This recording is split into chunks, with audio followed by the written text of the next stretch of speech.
समाधान सरवणकरांना पराभव स्वीकारावा लागलाय, तर पुणे प्रभाग क्रमांक 25 मध्ये प्रचंड गोंधळ सध्या सुरू आहे।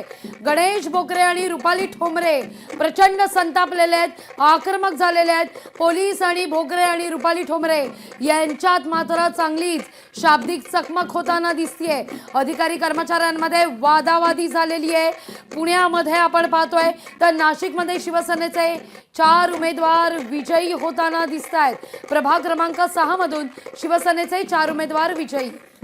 निश्चितच आहे। त्याच पाठोपाठ आता नाशिकमध्ये शिवसेनेचे 4 उमेदवार विजयी झाल्यानंतर पुढची ब्रेकिंग न्यूज आपल्यापर्यंत येते। पुणे प्रभाग क्रमांक 25 मध्ये प्रचंड प्रमाणामध्ये गोंधळ सुरू झालेला आहे आणि रुपाली ठोंबरे पाटील यांनी त्या ठिकाणी थेटपणे अनेक त्या ठिकाणी चॅलेंजेस स्वीकारलेले आहेत। बरं, कल्याणमधून माझ्यापर्यंत एक मोठी बातमी येते। कल्याण डोंबिवली मनसेचे गणेश लांडगे हे त्या ठिकाणी विजयी झालेले आहेत। कल्याण डोंबिवलीमध्ये मनसेचे गणेश लांडगे निवडून आलेले आहेत। त्यांनी भाजप पुरस्कृत आणि माजी स्थायी समिती सभापती संदीप गायकर यांचा देखील त्या ठिकाणी पराभव झाल्याची कल्याण डोंबिवली महापालिकेतली सर्वात मोठी ब्रेकिंग न्यूज आपण आत्ताच ऐकलेली आहे। त्यानंतर मात्र शकीना शेख यांच्या संदर्भातली एक मोठी बातमी टेलिव्हिजन स्क्रीनवर मुंबईच्या वॉर्ड क्रमांक 124 मधून ठाकरे सेना त्या ठिकाणी विजयी झालेली आहे। ठाकरे सेनेच्या शकीना शेख या विजयी झालेल्या आहेत।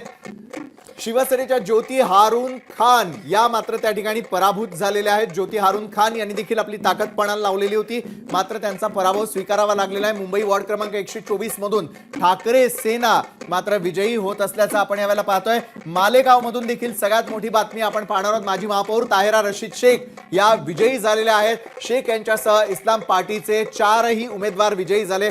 त्या संदर्भातली सेलिब्रेशनची दृश्य लोकशाही मराठीने आपल्याला सगळ्यात आधी दाखवलेली होती। मालेगाव मध्ये माजी महापौर ताहेरा रशीद शेख या देखील विजयी झालेल्या आहेत। या गडीची माजी महापौर आपण पाहतोय की दक्षिण मुंबईत वॉर्ड क्रमांक 193 मधून निशिकांत शिंदे शिवसेने उद्धव बाळासाहेब ठाकरेंचे विजयी झालेले आहेत। समाधान सरवणकर यांना मात्र पराभव स्वीकारावा लागलेला आहे। शिवसेनेचे समाधान सरवणकर म्हणजे शिवसेना विरुद्ध शिवसेना अशा प्रकारचे काही वॉर्ड होते, त्यापैकी वॉर्ड क्रमांक 193 न सगळ्यांचं लक्ष वेधलेलं होतं आणि त्याच संदर्भातला निकाल येतो। वॉर्ड क्रमांक 173 मध्ये भाजप ठाकरे गटात चांगली चुरस निर्माण झालेली होती, मात्र भाजपच्या बनावट एबी फॉर्म वरील उमेदवार त्या ठिकाणी आघाडीवरती आहे। अनेक वेळेला आपण पाहिलेलं होतं की आपल्या कार्यकर्त्यांना खुश करण्यासाठी एबी फॉर्मच्या वाटपातही अनेक क्लुप्त्या झालेल्या होत्या आणि त्यानंतर आता मुंबईच्या उद्धव बाळासाहेब ठाकरेंच्या पूजा महाडेश्वर विजयी झालेल्या आहेत। उद्धव बाळासाहेब ठाकरेंच्या शिवसेनेसाठी मोठी बातमी।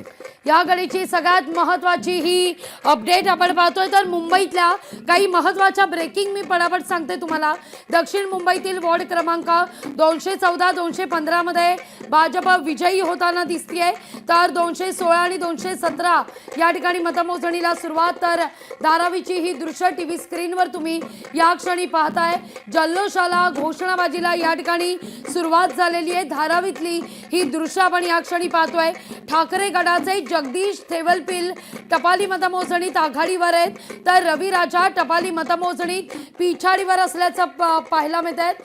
कारागृहातून लढणारे ललित कोल्हे हे विजयी झालेले आहेत। ललित कोल्हे हे कारागृहातून लढत होते। या ठिकाणी जळगावचे शिवसेनेचे उमेदवार ललित कोल्हे हे विजयी होताना दिसत आहे। बरं, खरं तर थोडक्यात बॅकग्राऊंड समजून घ्यायचं तर शिवसेनेचे उमेदवार असलेले ललित कोल्हे यांचं संपूर्ण कुटुंब जे आहे म्हणजे कोल्हे कुटुंब जे आहे ते राजकीय पार्श्वभूमी असलेलं आहे। ललित कोल्हे यांच्या आई देखील स्वतः या महापौर होत्या आणि जळगाव शिवसेनेचे उमेदवार ललित कोल्हे मात्र विजयी झालेले आहेत। वादातीत होते कारण त्यांनी थेट जेलमधून ही निवडणूक लढलेली होती। त्यांनी फॉर्म भरल्यानंतरही अनेक प्रकारच्या त्यांच्यावरती आरोप प्रत्यारोपांच्या फैरी देखील झडलेल्या होत्या। पुढची बातमी